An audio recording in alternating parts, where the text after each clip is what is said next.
Hello students, this is Vishal and you're watching the second lecture of the chapter tissues, right? Last video में हमने देखा कि आपका जो छोटा सा नन्हा सा प्यारा सा टिश्यू है, what was the definition and what were the types of tissues, जिसमें हमने प्लांट टिश्यूज को डिटेल में किया था, है ना। तो इस वीडियो में हम लोग एंटायरली बात करेंगे एनिमल टिश्यूज की। एनिमल टिश्यूज के क्या क्या टाइप है, उनके एग्जांपल्स देखेंगे, what are the location and function and structure of those tissues. So let's get started with animal tissues. So when I talk about animal tissues, what things come in your mind?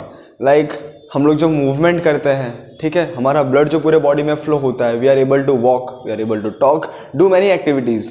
सो ये सब क्या किसी tissue के वजह से हो रहा है? Of course yes. मान लो जो ब्लड का एग्जांपल है, it is a connective tissue, पूरे बॉडी को कनेक्ट करता है, उसके फंक्शंस है, कुछ ना कुछ ट्रांसपोर्ट करता है, जो हम लोग डिटेल में देखेंगे। तो एक general idea of animal tissues में अगर आपको दूं, so all the activities, all the body functions, all the movements that we do are due to this kind of tissues. So if I divide animal tissues, then I can divide it into epithelial, okay, then muscular, फिर एक आता है connective and nervous, ठीक है। epithelial tissue, muscular tissue, connective tissue and nervous tissue। सबके नीचे tissue लिख देना। अब ये जो टिश्यूज हैं, all of this types of animal tissues, how they are divided, on what basis?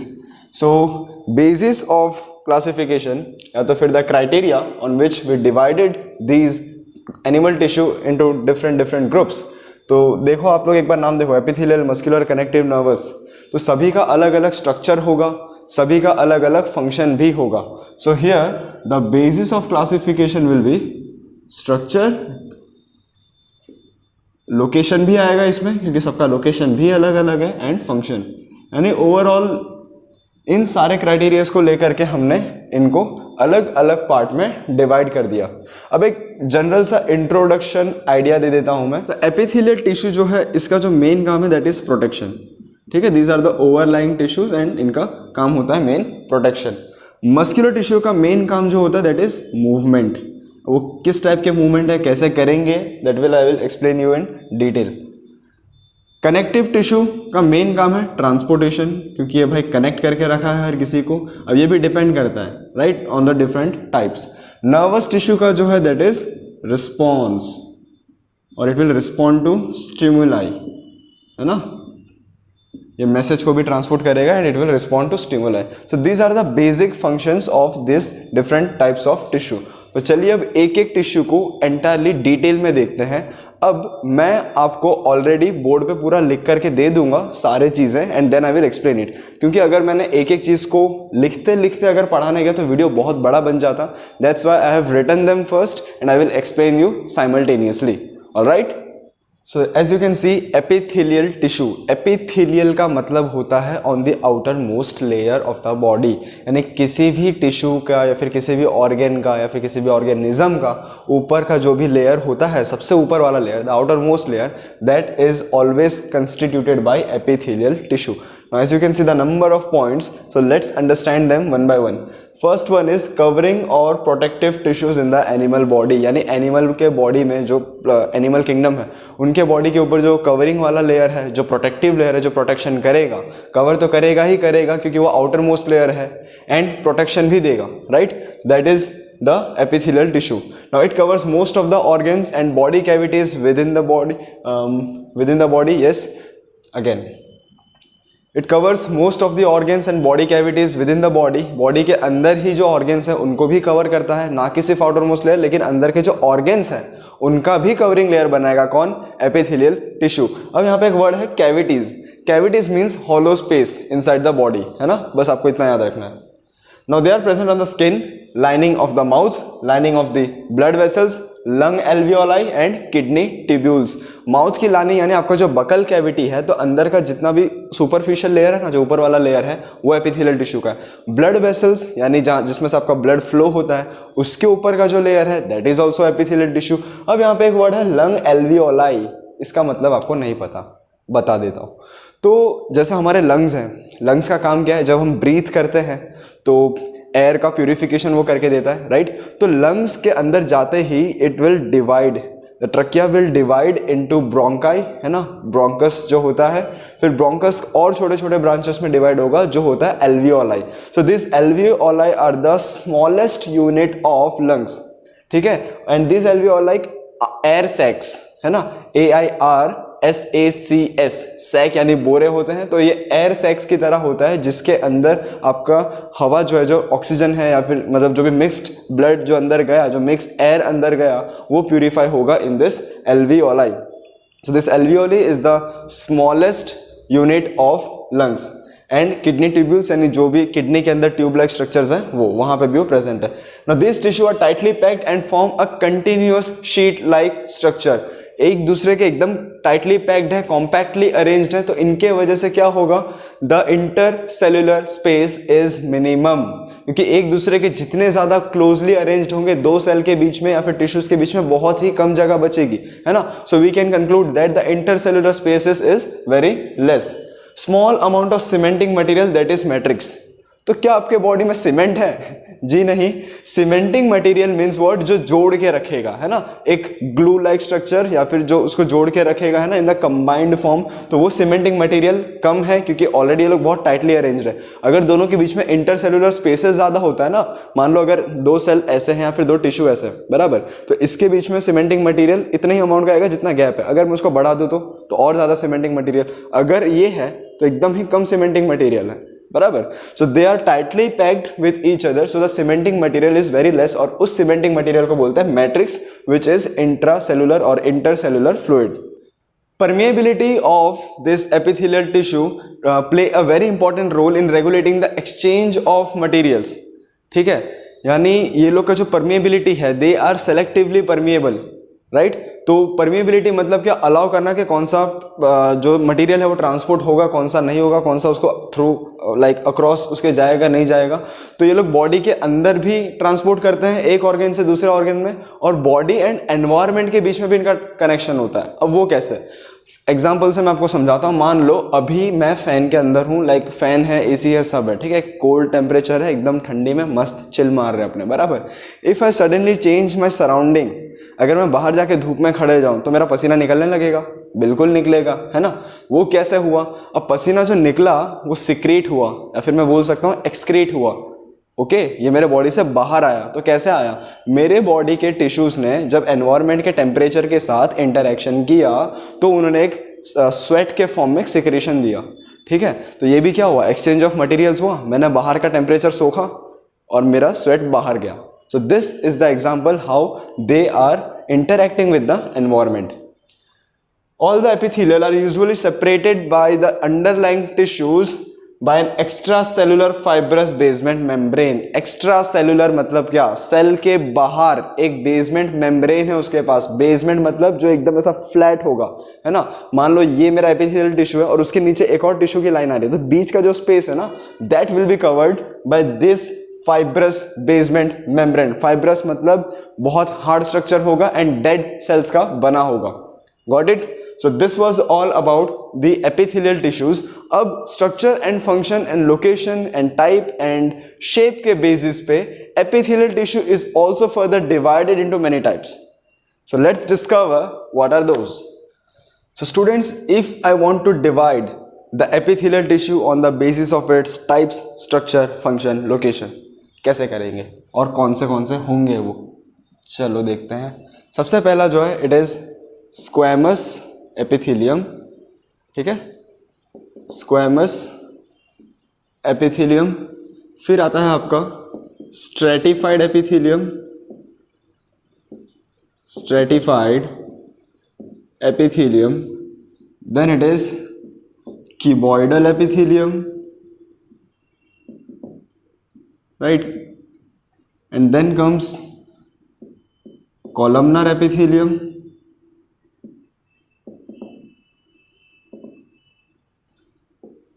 then there is ciliated epithelium, and फिर है एक glandular epithelium, बराबर। चलो अब देखते हैं ये सब है क्या। So this is the classification of epithelium tissue, we can say the types of epithelial tissues। तो एक जनरल इंट्रोडक्शन दे देता हूं सबका छोटे छोटे में, ठीक है, इंट्रोड्यूस करवा दूं आपसे। Squamous epithelium, this word squamous means skin with scales, okay, ये आपको याद रखना है।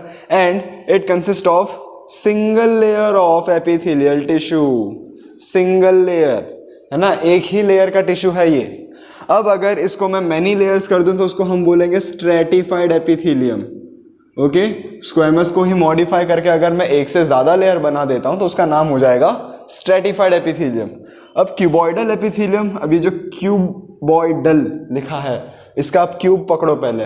क्यूब मतलब क्या, क्यूब शेप के होंगे, क्यूब स्ट्रक्चर्स होंगे, पता है ना क्यूब क्या होता है वो, right. So these are cubic in shape, cubic in shape. अब इसी क्यूबिक शेप को थोड़ा सा लंबा कर दूं मैं, टॉल हाइटेड कर दूं एंड कॉलम्स के फॉर्म में अरेंज कर दूं तो हो जाएगा वो columnar. So I can write it here tall, ठीक है, टॉल से ही इनका रिकग्निशन हो रहा है कि दे आर कॉलमनर, बराबर। अब इसी टॉल कॉलमनर एपिथेलियम के ऊपर अगर हेयर लाइक स्ट्रक्चर्स ग्रो करवा दिया जाए, those hair like structures are known as cilia, then they will become ciliated epithelium. तो cilia, so we can write it here as presence of cilia in them, ये इसका modification है, बराबर। तो cilia आ गया उसके ऊपर, so they became ciliated epithelial tissues। अब कभी कभी क्या होता है, some of the epithelial tissue get additional specialization, है ना। एडिशनल स्पेशलाइजेशन किस फॉर्म में, वो लोग सिक्रीट करने लगते हैं कुछ ना कुछ, okay, they attain the specialization of secretions, कुछ ना कुछ सिक्रीट करेंगे तो उनको बोलेंगे ग्लैंडुलर एपिथेलियम। तो ग्लैंड्स मतलब क्या होता है, जो कुछ ना कुछ सिक्रीट करे, that is why they are known as glandular epithelium. तो यहां पे आप लिख सकते हो they are associated with the function of secretions, okay, इतना क्लियर है। अब आपको सिक्रीशंस का थोड़ा सा डाउट होगा ऐसा मुझे लग रहा है, इसीलिए मैं आपको बता दे रहा हूं, ठीक है। मान लो आई एम एन एडल्ट, ठीक है, मैं एडोलेसेंस में हूँ या फिर एक टीनेजर बोल सकते हो आप, जो मर्जी, ठीक है। तो अब उसमें क्या होता है, फेस पे पिंपल्स आते हैं, ये नाक के आसपास जो है, this nose, the area surrounding the nose is oily sometimes. Why it is like that, because there are oil glands present on my face. तो जब जब मेरे बॉडी के अंदर ऑयल का अमाउंट कुछ बढ़ जाएगा या फिर ऑयल ग्लैंड्स कुछ ओवर रिएक्ट करेंगे ना, तो मेरे फेस पे पिंपल्स डेवलप होंगे, है ना, ऑयली फील, चिपचिपाहट होगी। ये सब कौन करता है, this glandular epithelial tissues, they are present on the surface layer to secrete some of the materials और the substances on the surface of your skin. Got it.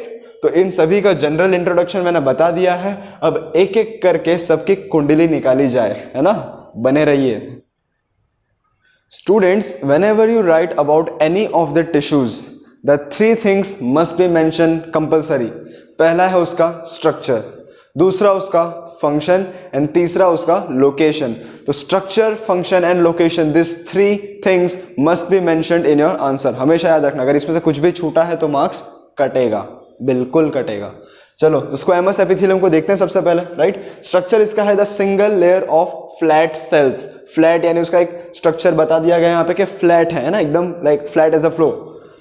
Location, lining of the mouth, जैसे कि मैंने पहले भी बताया था, आपके buccal cavity का जो एंटायर ऊपर का लेयर है वो कवर करेगा squamous epithelium. Oesophagus, oesophagus is nothing else but your food pipe. जब आप फूड को स्वेलो करते हो तो खाना एक पाइप से होते हुए पेट में जाता है, तो पाइप कौन सा है, the food pipe is known as oesophagus. And the lung alveoli, the smallest unit of the lungs, air sac like structure, right. Function क्या क्या है उसके, forms a delicate lining and also acts as a selectively permeable surface for transportation of substances and protection। delicate lining का मतलब क्या, कतई soft lining, है ना, डेलिकेट, बहुत डेलिकेट है, सॉफ्ट है, नाजुक है, तो वैसा एक लाइनिंग प्रोवाइड करेगा वो। सेलेक्टिवली परमेएबल मेम्ब्रेन मतलब it will allow only few selective substances to across to pass through it. Got it. यानी हर किसी को जाने की अनुमति नहीं है, कुछ सिलेक्टेड मटेरियल्स, सिलेक्टेड सब्सटेंसेस ही इसके आर पार जा सकते हैं। आया समझ में। सो this was all about squamous epithelium. अब अगर मैं स्क्वैमस एपिथेलियम को थोड़ा सा मॉडिफाई करके, इत्तू सा मॉडिफाई करके अगर मेनी लेयर्स में बना देता हूं, so that will be called as stratified epithelium. तो stratified epithelium consist of many layers of cells. अब मेनी लेयर्स ऑफ सेल्स कहां जरूरत है? जहां पे खतरा ज्यादा हो। खतरा किसको है? इंटरनल ऑर्गन्स और एक्सटर्नल? ऑब्वियसली एक्सटर्नल, क्योंकि आप एक्सटर्नल एनवायरनमेंट के साथ ज्यादा इंटरेक्ट करते हो। तो एक्सटर्नल एनवायरनमेंट में जब आप इंटरेक्ट करोगे तो सबसे पहले कनेक्शन में क्या आता है? तो भैया आपका स्किन है ना। तो ये प्रेजेंट भी कहां पे होगा? स्किन के ऊपर। Now their function is to prevent wear and tear. Wear and tear का मतलब होता है घिस जाना, ठीक है। मतलब जितना ज्यादा मैकेनिकल वर्क होगा उतना ज्यादा वेयर एंड टेयर होता है। तो आपकी स्किन जो है वो भी बाहर के एनवायरनमेंट से कनेक्शन में है, right. That is why their function is to prevent the wear and tear of the skin. फिर तीसरा देखेंगे columnar epithelium. The name itself suggest that they are tall pillar like structures like arranged in the columns, right. The location is the inner lining of intestine. अब intestine क्या है? आपके digestive part में जब आप देखोगे तो स्टमक के बाद आता है small intestine and then large intestine. तो जो इंटेस्टिनल एरियाज हैं, आपको देखो लोकेशन से इसका फंक्शन प्रेडिक्ट करना भी आना चाहिए। ये कहाँ पे प्रेजेंट है और वहां पे क्या काम होता है, अगर वो आपको पता चल गया तो रटने की जरूरत नहीं पड़ेगी। तो लोकेशन है इसका इनर लाइनिंग ऑफ इंटेस्टाइन। तो small intestine and large intestine का मेन काम होता है एब्जॉर्प्शन का। खाना डाइजेस्ट होने के बाद उसको एब्जॉर्ब करना पड़ता है ब्लड वेसल्स को, ताकि वो हर एक बॉडी पार्ट में जा सके। तो बिल्कुल उसी तरीके से यहाँ पे होगा एब्जॉर्प्शन। अब जो उसका एक एक्स्ट्रा वर्क है दैट इज सिक्रीशन। सिक्रीशन मतलब to emit out something, right. And it facilitates the movement across the epithelial barriers. Epithelial barriers मतलब कुछ कुछ ऑब्स्टेकल्स आएंगे बीच बीच में, एपिथेलियल सेल्स के लेयर्स आएंगे, एपिथेलियल टिश्यू के लेयर आएंगे, उनको क्रॉस करने के लिए ये इस मूवमेंट को फैसिलिटेट करेगा। फैसिलिटेट करना मतलब क्या? नॉर्मली वो जा ही रहा होगा, उसको थोड़ा और पुश करेगा। फॉर एग्जाम्पल आग लगी हुई है, आप उसमें घी डालोगे तो क्या होगा? आग बढ़ेगी जल्दी। उसी तरीके से इसका मूवमेंट भी हो ही रहा था, उसको अगर और फोर्सफुली आगे बढ़ाना है, जल्दी करना है, so it will facilitate, it will benefit it to move further, it will be beneficial movement, ठीक है। तो उसको बोलेंगे फैसिलिटेशन, ओके। तो squamous, stratified and columnar I think आपको क्लियर है, आप लिख सकते हो। चलो तो देखते हैं सीलिएटेड एपिथेलियम। सो सीलिएटेड नाम से पता चल रहा है that it will consist of hair like projections called cilia, है ना। अब सीलिया का काम कहाँ पे पड़ेगा? तो उसके फंक्शन से आपको थोड़ा सा प्रेडिक्ट करना पड़ेगा। तो लोकेशन अगर आपको पता है, मान लो रेस्पिरेटरी ट्रैक्ट, ठीक है, और आप फंक्शन से भी उसको रिलेट कर सकते हो, क्योंकि रेस्पिरेटरी ट्रैक्ट में क्या होता है, like the cilia have the function to push the mucus inside और टू फॉरवर्ड पोजीशन, है ना। तो म्यूकस को जो है, म्यूकस क्या होता है? स्टिकी सा फ्लूइड होता है आपके नोज में से जो सिक्रीट होता है, राइट, गंदा सा जो आपको लगता है, ठीक है। तो उस म्यूकस मटेरियल को फॉरवर्ड पुश देने के लिए सीलिया जो है मूव करेंगे, है ना, because cilia are movable, so those hair like structures can push forward the mucus material. तो ये हो गया उनका लोकेशन, रेस्पिरेटरी ट्रैक्ट में है, एंड फंक्शन भी मैंने आपको बता दिया दैट सीलिएटेड, और इनको इसीलिए सीलिएटेड कॉलमनर एपिथेलियम भी बोलते हैं। यानी कॉलमनर एपिथेलियम के ऊपर अगर आप सीलिया उगवा दो, है ना, यानी पहले से होते ही है, मैं जस्ट आपको ऐसा बोल रहा हूँ ताकि आप को रिलेट कर सको। सो अगर हम कॉलमनर एपिथेलियम के ऊपर सीलिया लगा दें तो बन जाएगा ciliated epithelium, as simple as that, okay. चलो क्यूबॉइडल एपिथेलियम, नाम है इनका क्यूबॉइडल, तो शेप भी होगा cube, right. So structure is cube shaped cells. Location कहाँ है? तो they will form the lining of kidney tubules, है ना, किडनी के अंदर जो ट्यूब लाइक स्ट्रक्चर्स हैं छोटे छोटे, वहां पे, and the ducts of salivary glands. Salivary glands मतलब क्या? जो आपके माउथ के अंदर हैं, जो सलाइवा सिक्रेट करते हैं। सलाइवा मतलब थूक, है ना, the watery material which consist of enzyme like salivary amylase whose function is to wet down the food while you swallow it, है ना। तो डक्ट्स ऑफ सलाइवरी ग्लैंड मतलब उनका जो डक्ट्स मतलब क्या होता है? ट्यूब, जहां से वो सलाइवरी अमाइलेज या फिर जो सलाइवा है वो जो ट्रांसपोर्ट होके आता है ना, तो एक डक्ट से आता है, बराबर। तो उसके डक्ट्स में ये प्रेजेंट होगा क्यूबॉइडल एपिथेलियम। फंक्शन है मैकेनिकल सपोर्ट, यानी जो भी सपोर्ट की जरूरत है, मैकेनिकल और स्ट्रक्चरल सपोर्ट, वो देगा क्यूबॉइडल एपिथेलियम। अब इन सारे एपिथेलियम के अलावा अगर हम उसमें एक स्पेशलाइजेशन ऐड कर देते हैं, if there is a addition of specialisation of secretion, that will lead to the a new formation of a new tissue which is glandular epithelium. Now the name suggests glandular epithelium means many of the cells will fold inwards inside, and that will lead to the creation of a multicellular gland, and that multicellular gland will be able to secrete some of the substances on the secretive surfaces of the epithelium tissue. That is why they are known as glandular epithelium. Clear है? देख लो वही बातें कही मैंने, है ना। So this was the end of epithelial tissue. अब epithelial tissue के सारे टाइप हो चुके हैं। अब देखते हैं दूसरे, जैसे connective, muscular and nervous. Connective tissue, नाम है कनेक्टिव, काम है सब कुछ जोड़ना, बराबर। चलो कनेक्टिव टिश्यू में सबसे पहला आता है blood.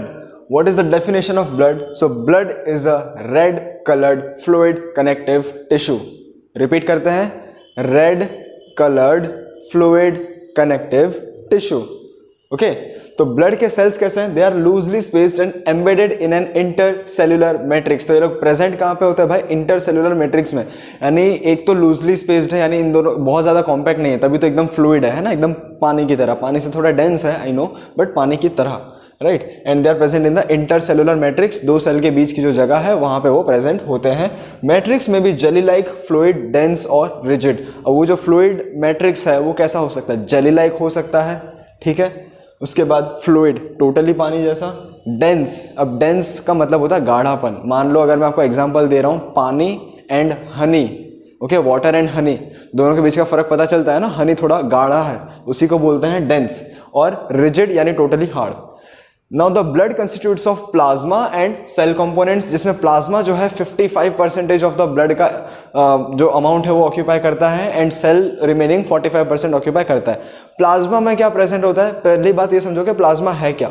So plasma is a fluid matrix in the blood. अब उस फ्लूइड में क्या प्रेजेंट होता है? तो विटामिन्स, प्रोटीन्स एंड मिनरल्स, ठीक है, ये सब कैरी करता है plasma, as well as salts and hormones. Hormones क्या होता है भाई? Hormones are the chemical messengers of your body. Okay, इतना ही समझना है आपको अभी तो फिलहाल। सेल कंपोनेंट्स आ गया, तो सेल कंपोनेंट्स में आता है RBC, WBC and platelets. RBC यानी रेड ब्लड कॉर्पोसेल्स, या तो सेल्स भी बोलते हो क्योंकि आप अभी लोअर स्टैंडर्ड्स में हो। इससे मेरा कहने का मतलब मैं आपको बताऊंगा बाद में। WBC means white blood sales, and platelets का दूसरा नाम है थ्रोम्बोसाइट्स। ओके, अब मैंने ये क्यों कहा कि आप लोअर स्टैंडर्ड्स में उसके लिए रेड ब्लड सेल बोल सकते हो? वो इसीलिए when you will reach to higher standards you will learn that RBC is considered as red blood corpuscles. अब कॉर्पोसेल्स और सेल्स में क्या फर्क है? So when we say RBC as red blood corpuscle, we mean that RBC are devoid of nucleus. उनके पास nucleus नहीं होता, plus they are Oval और स्पेरिकल इन शेप, राइट। अब क्योंकि वो डिवॉइड ऑफ न्यूक्लियस है, न्यूक्लियस नहीं है उनके पास, इसीलिए हम उनको कॉर्पोसेल बोलते हैं। बट डब्ल्यूबीसी के पास होता है nucleus, that is why they are generally known as white blood cells. अब इनका फंक्शन देखो, आरबीसी के पास होता है हीमोग्लोबिन जो उसको देता है लाल कलर। अब हीमोग्लोबिन का फंक्शन है ऑक्सीजन के मॉलिक्यूल को कैरी करना, तो आरबीसी जो है ब्लड में, that will help in the transport of oxygen inside the blood. Okay, WBC का काम होता है इम्यूनिटी प्रोवाइड करना। अगर कभी आप बहुत ज्यादा बीमार पड़े हो, ब्लड का रिपोर्ट निकाला है, तो उसमें डब्ल्यूबीसी का जो अमाउंट होता है ना, उसमें और सब टाइप्स होते हैं डब्ल्यूबीसी के, तो उसमें जो अमाउंट होता है बोल्ड कलर में दिखता है, ब्लैक कलर में, है ना, ब्लैक कलर का बोल्ड लेटर्स में दिखता है वो, that leads to the abnormal amount of WBC. और जब आप बीमार पड़ते हो तो डब्ल्यूबीसी का अमाउंट बढ़ जाता है। क्यों? क्योंकि आप पड़े हो बीमार, इसको करना है रिपेयर। कैसे करेगा? तो डब्ल्यूबीसी अपना अमाउंट बढ़ा के करेगा। आया समझ में? प्लेटलेट्स का क्या होता है? प्लेटलेट्स का काम ये है कि जब भी आपके बॉडी में कोई भी कट हो जाए या फिर आपका जो ब्लड है वो लूज होने लगे किसी एक एरिया से, तो वहां पे आके प्लग फॉर्मेशन कर देता है वो। मेरे कहने का मतलब ये कि जब आपका खून निकलता है तो कुछ टाइम के बाद वो खून बहना बंद भी तो हो जाता है ना। ऐसा तो नहीं कि मैंने एक सुई घुसा दी, सारा खून पिचकारी की तरह बह गया और आप सूख के मर गए, नहीं होता ये, राइट। तो ये कौन प्रिवेंट करता है? दिस प्लेटलेट्स और वी कैन से थ्रोम्बोसाइट्स। ये लोग क्या करते हैं? उस एरिया में पहुंचते हैं फटाफट और उस एरिया को रिपेयर करते हैं, हील करते हैं। फिर आपने देखा होगा जहाँ पे आपको चोट लगती है ब्राउन कलर का एक लेयर बन जाता है, that is nothing else but this platelet formation. Function क्या है ब्लड का? So they will do the transport of gases like O2, CO2, right, digested food, hormones, waste materials from different parts of the body to different parts of the body. एक part में से waste को लेके दूसरे part में लेके जाएंगे जहां पे वो स्टोर होगा, and after some time it will be excreted out. So this was all about blood. चलो अब देखते हैं बोन। बोन मतलब क्या? हड्डी, हड्डियों का ढांचा, स्केलेटन, है ना। सो बोन का फंक्शन क्या है? That will form the framework of your body and it will help you to maintain your body posture, right. अगर मेरी रीढ़ की हड्डी सही ना हो तो मेरे को ऐसे रहना पड़े, ठीक है, या तो ऐसे रहना पड़े, but I am standing straight, यानी मेरा सारा का सारा जो भी बोन है वो सही है। Okay, now it also anchors the muscles and supports the main organs of the body. Anchors the muscle मतलब क्या? एंकर का क्या काम होता है भाई? शिप के जहाज होता है ना, उसमें एंकर्स लोग क्या करता है? वो होल्ड करके रखता है उसको, है ना, राइट। ऑन द डेक, सो वैसे ही यहाँ पे मसल्स को भी होल्ड करके रखता है कौन? Bone. It will anchor the muscles and help the main organs. अब वो है कैसा? स्ट्रक्चर है strong and non flexible tissue. क्या बोन को आप बीच में से ऐसे मोड़ सकते हो? नहीं मोड़ रहा, टूट जाएगा पर मुड़ेगा नहीं. That is they are non flexible. Bone cells are embedded in a very hard matrix that is composed of calcium and phosphorus components. तो कैल्शियम एंड फॉस्फोरस के आपका जो मेन है बोन बना है, राइट. आपके बॉडी में अगर कोई सबसे हार्ड पार्ट है तो वह है आपके टीथ का enamel. Okay, that is the hardest part which is made up of calcium and phosphorus. चलो, अब लिगामेंट एंड टेंडन. बच्चों आप इसमें बहुत ज़्यादा कंफ्यूज होने की आपकी चांसेस है, तो पहले देखते हैं ये दोनों क्या है, फिर ये भी मैं आपको बताऊंगा कि how to learn it easily. Ligament that will connect to bones with each other, यानी एक बोन को दूसरे बोन से कनेक्ट करने का काम कौन करता है? तो लिगामेंट. आया समझ में? They are very elastic and have considerable strength. ताकत है. Ligaments contain very little matrix. Matrix बहुत कम है क्योंकि दो बोन के बीच में ज्यादा मैट्रिक्स की जरूरत नहीं है. ओके, चलो टेंडन. अब ये क्या करेगा? मसल्स को बोन के साथ ज्वाइन करेगा. Okay, and then it is fibrous tissue with great strength but limited flexibility. अब कुछ बढ़ेगा तो दूसरा क्वालिटी घटेगा. स्ट्रेंथ बढ़ गया तो फ्लेक्सिबिलिटी कम हो गई. अब इन दोनों में कंफ्यूज क्यों होंगे? क्योंकि मसल्स को बोन और बोन से बोन है ना, इस कनेक्शन में आप हो सकते हो कंफ्यूज. तो मैंने ऐसा याद किया है, लिगामेंट इसका एक राइमिंग वर्ड है सीमेंट, है ना. Cement, ligament. तो सीमेंट क्या करता है? ईंट को ईंट से जोड़ता है. लिगामेंट भी क्या करेगा? बोन से बोन को जोड़ेगा. ईंट, दोनों ईंट ईंट सेम है ना, ईंट और ईंट. वैसे ही बोन एंड बोन, ईंट का मतलब bricks. I am talking about the bricks. तो cement will connect to bricks. Cement, ligament, है ना, rhyming word. Ligament will connect to bones. एक याद कर लो तो दूसरा उसका कॉन्ट्राडिक्टरी आपको ऐसे याद हो जाना है. ओके, अब मैंने ऐसे ही याद किया है, आपको जैसे याद करना आप करिए, सज्जन को कोई दिक्कत नहीं है, right. So tendons will connect bones and muscles with each other. Ligaments will connect bones and bones with each other. ठीक है, तो आई होप इतना आपको क्लियर है, आप लिख सकते हो. So the another connective tissue is cartilage. Now they are widely spaced cells with a solid matrix and they are composed of proteins and sugars. Cartilage किसके बने हैं? प्रोटीन्स एंड शुगर्स के. This is very important point. And it smoothens bone surfaces at joints and is also present in the nose, ear, trachea and larynx. Trachea यानी आपका एक respiratory tract के ऊपर एक पार्ट आता है यहाँ पे, ठीक है, here at this area, that is trachea. And larynx. Larynx क्या है? आपका वॉइस बॉक्स, जिसमें से आपकी आवाज निकलती है ना, जहाँ पे वाइब्रेशंस होते हैं and sound is emitted outside. Okay, that portion is called larynx. तो यहाँ पे आपका कार्टिलेज, ठीक है. Areolar tissue, they are present between the skin and muscles, around the blood vessels and in nerves and in bone marrow as well. Bone marrow क्या जगह है? Bone marrow वो जगह है जहाँ पे प्रेजेंट होते हैं आपके स्टेम सेल्स. स्टेम सेल्स का फंक्शन होता है आरबीसी का प्रोडक्शन करना. क्योंकि आपके मन में एक क्वेश्चन तो बच्चों जरूर आया होगा कि सर जब आरबीसी है कॉर्पोसेल, उसमें नहीं है न्यूक्लियस, तो होता कैसे है वो डिवाइड, है ना. सो इसका जवाब यही है कि जो स्टेम सेल्स हैं which are present in the bone marrow of your body, वहां पे आरबीसी का सिंथेसिस होता है, नया आरबीसी बनता है. Got it. चलो, it fills the space inside the organs, supports internal organs and help in the repair of tissues. तो आपके बॉडी का मैकेनिक है ये. कौन? Areolar tissue. It will repair the tissues which are damaged. अब आता है adipose tissue. Adipose, it will store the fat, जैसा कि लिखा है. It is found below the skin and in between the internal organs. Skin के नीचे वाला जो लेयर है वहां पर एडिपोज टिश्यू प्रेजेंट है, यानी वहां पे क्या होगा? फैट्स एक्यूमुलेटेड होंगे, बराबर. Cells of this tissue are filled with fat globules. Fat globules मतलब फैट के बड़े बड़े स्ट्रक्चर्स जो आगे जाके डिवाइड होंगे इन द डाइजेशन पार्ट, है ना, वो आपको 10th स्टैंडर्ड में आएगा. And the storage of fats let it act as an insulator. Insulator का मतलब क्या? Which does not allow electricity और heat to pass through them.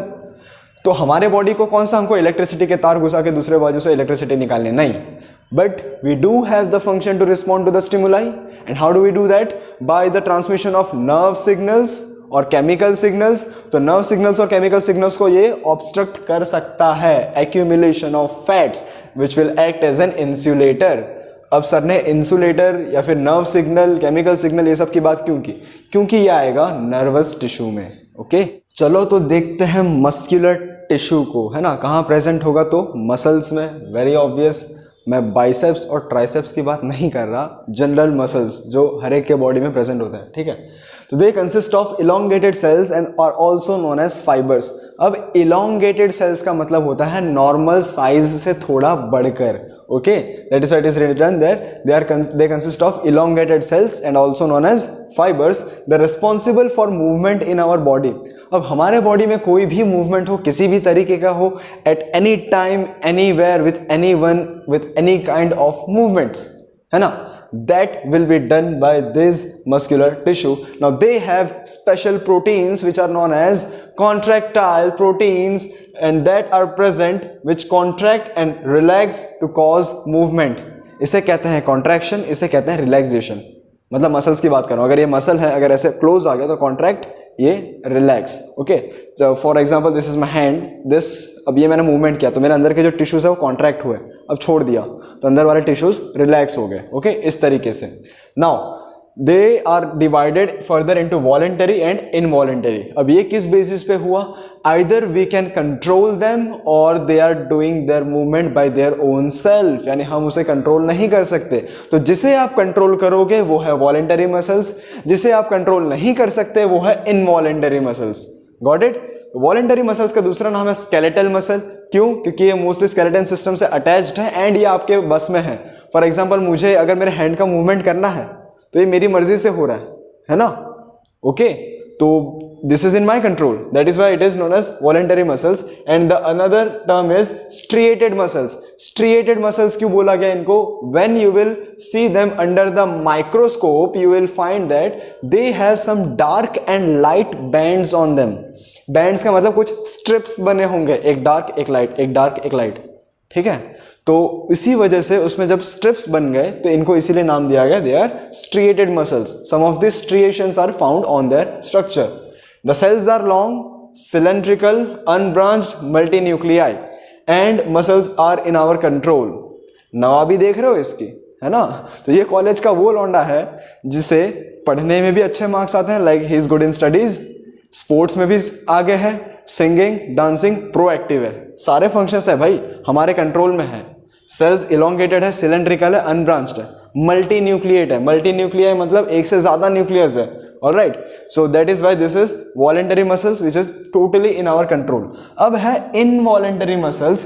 Involuntary muscles मतलब जो आपके कंट्रोल में नहीं है, जैसे कि आपका एलिमेंट्री कैनाल। एलिमेंट्री कैनाल मतलब क्या? आपके माउथ से लेकर के एनस तक जो खाने का पूरा सफर है उसको बोलेंगे alimentary canal. That whole pathway is known as alimentary canal. तो एलिमेंट्री कैनाल में प्रेजेंट है। Then iris of eye, ureters and in bronchi of lungs. तो इन जगहों पे अगर आपने नोटिस किया हो कि आपका कोई बस नहीं चलता, अगर डाइजेशन आपके कंट्रोल में होता तो आप चाहे मर्जी जो भी खा लेते अपने आप डाइजेस्ट हो जाता, है ना। ना किसी को एसिडिटी होती, ना किसी को लोअर और वीक डाइजेशन की प्रॉब्लम होती, कुछ भी नहीं होता, right. So that motions are not in our control, that is why it is known as involuntary muscles. Even they are present in heart muscles also, है ना, बट उसका एक अलग कैटेगरी है, वो क्यों है मैं आपको बताऊंगा। The cells are long with pointed ends, जिसको हम बोलेंगे स्पिंडल शेप्ड, जैसा कि आप यहाँ पे देख सकते हो, एंड यूनिन्यूक्लिएट। इसके थोड़े बहुत नखरे हैं लेकिन चला लेंगे, अपना ही टिश्यू है ना। चलो, तो I think voluntary and involuntary आपको क्लियर है। बढ़ते हैं कार्डियक टिश्यू की ओर। Now cardiac tissue is very specific with its location, सिर्फ और सिर्फ हार्ट में प्रेजेंट है, प्रेजेंट ओनली इन हार्ट। जब भी कार्डियक वर्ड आए समझ लेना बच्चों, कुछ ना कुछ आपके दिल से रिश्ता है इसका, है ना, it is related to heart. चलो, they perform the rhythmic contraction and relaxation. अब कॉन्ट्रैक्शन रिलैक्सेशन आपको पता है क्या होता है, मैंने बताया। रिदमिक क्यों? रिदमिक मतलब इसका एक रिदम है ना, एक फ्लो है इसका। जैसे आपका हार्ट कैसे धड़कता है, धक धक करके नहीं, द ओरिजिनल साउंड इज लब डब लब डब लब डब, ऐसे धड़कता है, ठीक है। वो तो बॉलीवुड के हिसाब से धक धक होता है, otherwise the original sound is लब डब, ठीक है। तो वो जो आपका रिदम है वो बना रहना चाहिए हार्ट का। Then the heart muscles are cylindrical, branched and uninucleate. देखो यहाँ पे ये अनब्रांच्ड एंड यूनिन्यूक्लिएट था, यहाँ पे अनब्रांच्ड एंड मल्टीन्यूक्लिएट था, ओके, बट यहां पे it is branched and uninucleate. Got it? ठीक है। Now they contract and relax through out the life. Obviously भाई अगर आपका हार्ट कॉन्ट्रैक्ट रिलैक्स नहीं हुआ तो पंप भी नहीं होगा, यानी धड़केगा भी नहीं, है ना, तो आपका हार्ट रुक जाएगा। हार्ट रुक गया तो ब्लड नहीं फ्लो होगा, ब्लड नहीं फ्लो हुआ तो आप सीधा, समझ गए। ओके, तो हम इस वीडियो के क्लाइमैक्स पे पहुंच चुके हैं। Nervous tissue one of the most important tissue. अगर इस चैप्टर में से एग्जाम में कुछ आने लायक है तो एक एपिथेलियल टिश्यू हो सकता है एनिमल्स का, एंड दूसरा है ये nervous tissue with diagram. And plant tissues में भी जो डिफरेंट क्लासिफिकेशन थे उसके भी चांसेस हैं, बट आप ये मान के चलो कि ये तो आपको पढ़ ही लेना है, ठीक है। चलिए, तो नर्वस टिश्यू, अब नाम है इसका नर्वस, तो क्या ये सहमा सहमा रहता है, कैसे डर लगता है? नो, नर्वस इसका नाम इसीलिए पड़ा because it is made up of nerve sales और न्यूरॉन्स, है ना। तो नर्व सेल्स का दूसरा नाम जो है वो है न्यूरॉन्स। तो इन न्यूरॉन्स को मिला करके ये सेल टिश्यू बना है, that is what is known as nervous tissue. The cells of nervous tissue are highly specialised for being stimulated and respond. इसका मतलब क्या? स्टिमुलाई मतलब एक्सटर्नल एनवायरनमेंट से आया कोई भी चेंज जो आपको मैटर करेगा, है ना, it will affect you in one way और अनदर, जिसको आप रिस्पॉन्ड करोगे उसको बोलते हैं स्टिमुलाई। फॉर एग्जांपल, अगर एक हॉट कप रख दूं मैं जिसमें चाय है एकदम गरम गरम, मैंने अचानक से अगर उसको टच हो गया तो तुरंत मेरा हाथ पीछे जाएगा। अब मैं ये तो नहीं सोचूंगा ना कि चलो एक कप है, मैं इसे हाथ लगा रहा हूँ, अरे ये तो गर्म है, मेरा स्किन जल जाएगा तो मुझे निकाल लेना चाहिए। इतना कोई नहीं सोचता भाई, गर्म लगा तुरंत निकाल लेते हैं। तो ये जो क्विक रिस्पॉन्सेस है ना, तो ऐसे क्विक रिस्पॉन्स को जनरेट करने के लिए ही this nervous tissue are specialized to accept the stimuli and to act upon it by responding to the stimuli. Okay, now they are present in the brain, spinal cord and nerves. All of these are composed of nervous tissue. तो इसकी क्या बोलते हैं, importance जान लो आप कितना important है, ठीक है। ब्रेन एंड स्पाइनल कॉर्ड जो आपका मेन कंट्रोल एंड कोऑर्डिनेशन वाला सिस्टम चलाते हैं, वहीं पे ये प्रेजेंट है। The nerve cells is 1 metre long, 1 metre long होता है एक nerve cell, but they are adjusted in such a way that billions of nerve cells exist in our body itself. Many nerve fibers bound by the connective tissue will form together to make up a nerve. एक single nerve बनाने के लिए बहुत सारे nerve fibres को connective tissue बांध के रखते हैं, और जब वो बंधन बंध जाता है तो बनता है आपका एक nerve, right. Now signal that passes along the nerve fibre is known as nerve impulse, ठीक है। इम्पल्स मतलब एक generation of electricity, something like that, कुछ सिग्नल जा रहा है, सिग्नल का खेल हो रहा है, ठीक है। तो नर्व इम्पल्स जो है वो पूरे नर्व फाइबर से पास होगा। कैसे होगा देखेंगे डायग्रामेटिकली। तो ये जो डायग्राम है पूरे चैप्टर का सबसे इंपॉर्टेंट डायग्राम है बच्चों, स्ट्रक्चर ऑफ न्यूरॉन, ठीक है। तो स्ट्रक्चर ऑफ न्यूरॉन में ये जो पूरा पार्ट है यहाँ तक, ये नेक तक, that is known as cell body, ठीक है। इसे बोलते हैं हम सेल बॉडी। ये बीच में बड़ा सा गोल क्या होता है? वेरी ऑब्वियस, न्यूक्लियस ही होगा, है ना। This is nucleus. अब इसका भी साइटोप्लाज्म होता तो है, जिसको सार्कोप्लाज्म बोलते हैं तो न्यूक्लियोप्लाज्म बोलते हैं, बट आपको अभी वो नहीं पढ़ना है क्योंकि बुक में भी दिया नहीं है। So you will be studying according to your level. अब ये जो छोटे छोटे हेयर लाइक स्ट्रक्चर्स है ना बाहर, these structures are called as dendrites, okay, इनको बोलेंगे हम डेंड्राइट्स, राइट। चलो, अब सेल बॉडी हो गया, न्यूक्लियस हो गया, डेंड्राइट्स हो गया। थोड़ा सा नीचे उतरते हैं। नीचे उतरते वक्त आपको एक डार्कर एरिया दिख रहा है, ठीक है, ब्लू कलर के मार्कर से जो मैंने पूरा डार्क किया है, दैट एंटायर लॉन्ग एरिया, यहां से लेकर यहां तक पूरा जो लॉन्ग एरिया है, that is nothing else but axon, okay. ये जो फाइब्रस पार्ट है that is axon, and here at the ending you can see छोटे छोटे गोल गोल स्ट्रक्चर्स हैं। अब ये क्या है? एंडिंग है। किसका एंडिंग है? नर्व का एंडिंग है ना, न्यूरॉन का। तो यहां पे क्या लिखोगे आप? Nerve ending, okay, nerve ending, बहुत बढ़िया। नर्व एंडिंग का दूसरा एक नाम है बच्चों, जब आप हायर स्टैंडर्ड्स में जाओगे आपको पता चलेगा, that is known as synaptic knob. एक बल्ब लाइक स्ट्रक्चर बना रहा है ना ये, इसीलिए हम इसको बोलेंगे साइनेप्टिक नोब। अब ये नोब का मतलब मैंने आपको बताया कि बल्ब लाइक स्ट्रक्चर, साइनेप्टिक मतलब क्या होता है, तो यही बात कर रहा था मैं नर्व इम्पल्स की। देखो, ये एक न्यूरॉन है, तो इसके ऊपर कोई ना कोई एक दूसरा न्यूरॉन भी होगा, तो उसका भी ऐसा नर्व एंडिंग होगा। तो एक न्यूरॉन के नर्व एंडिंग का से लेकर और दूसरे न्यूरॉन के डेंड्राइट्स के बीच का जो गैप होता है, दैट इज कॉल्ड साइनेप्स। उस गैप को साइनेप्स बोलते हैं। तो इस साइनेप्टिक नोब इसीलिए क्योंकि साइनेप्स के अंदर इसका एक मेन फंक्शन होता है, that is why it is also known as synaptic knob. तो जो नर्व इंपल्स है वो ट्रैवल कैसे करता है पता है?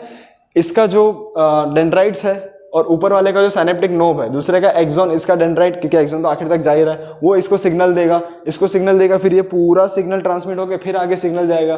तो nerve cells are associated with nothing else but the transmission of nerve impulse, है ना। नर्व इम्पल्स जो जनरेट हुआ उसको खाली एक के बाद एक ट्रांसमिट करेंगे।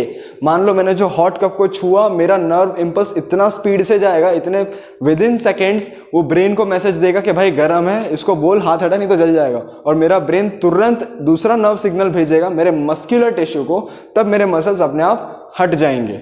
ठीक है, तो यहां पे क्या बात सीखी आपने, muscular tissue and nervous tissue act together, they function in coordination. ठीक है, तो कंट्रोल एंड कोऑर्डिनेशन एक पूरा चैप्टर है 10th में, आपको डोंट वरी अबाउट इट, वहां पे आप डिटेल में देखोगे। So I think nervous tissue आपको क्लियर है।